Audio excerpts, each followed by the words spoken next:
Produire de l'énergie et préserver la nature est possible avec l'énergie renouvelable qui utilise les sources naturelles inépuisables comme l'eau, le vent, la terre et le soleil pour produire chaleur et lumière.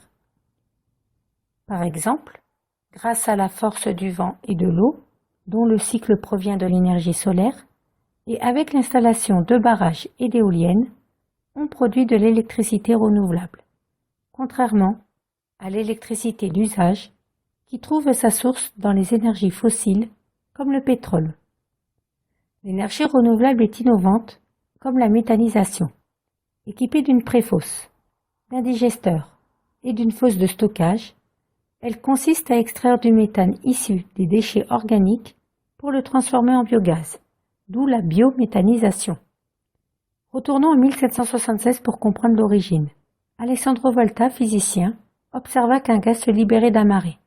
Le méthane fut découvert et trouve son origine grâce à l'activité microbienne dans les milieux anaérobies. Présent dans nos déchets, on le retrouve aussi dans les déjections animales, comme celles des bovins, qui par leur système digestif en produisent. Ainsi, leurs excréments en contiennent. Deux catégories de déchets peuvent être méthanisés. Les effluents liquides, comme les eaux urbaines, les boues d'épuration et le lisier, les déchets solides organiques, comme les déchets ménagers et les déjections animales, qui constituent la biomasse.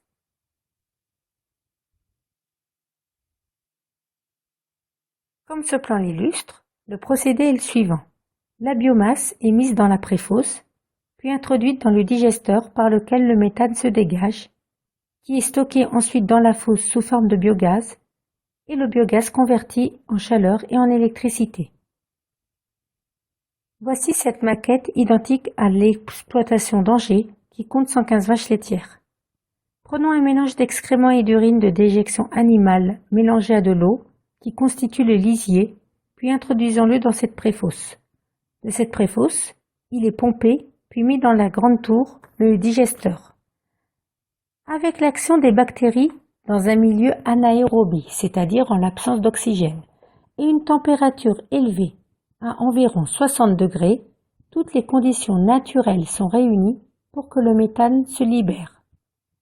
Lorsque la température monte, le biogaz se dégage et est canalisé dans le conteneur où il y a ce moteur à gaz qui entraîne une turbine électrique.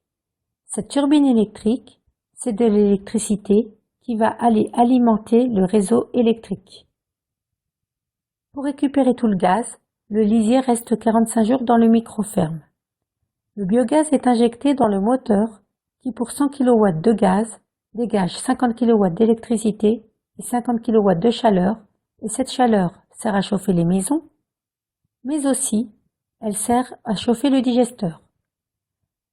Le résidu qui n'a pu être transformé en biogaz s'appelle le digestat. Composé de matière organique, d'azote et d'eau, il sera vidangé et transformé en engrais, puis répandu sur les sols agricoles.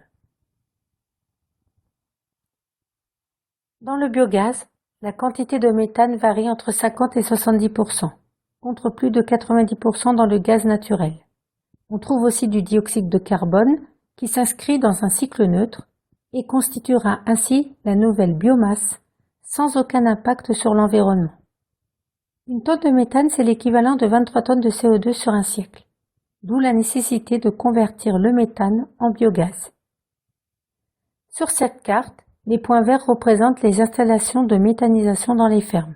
En 2012, on en comptait près d'une centaine et l'objectif est d'en atteindre 1000 d'ici 2020, soit 130 nouveaux projets par an. Ainsi, le gouvernement a mis en place le plan EMAA, énergie, méthanisation autonome, azote, pour atteindre cet objectif. Recycler les déchets contribue à réduire les émissions à effet de serre pour une terre toujours plus belle et toujours plus verte. Produire de l'énergie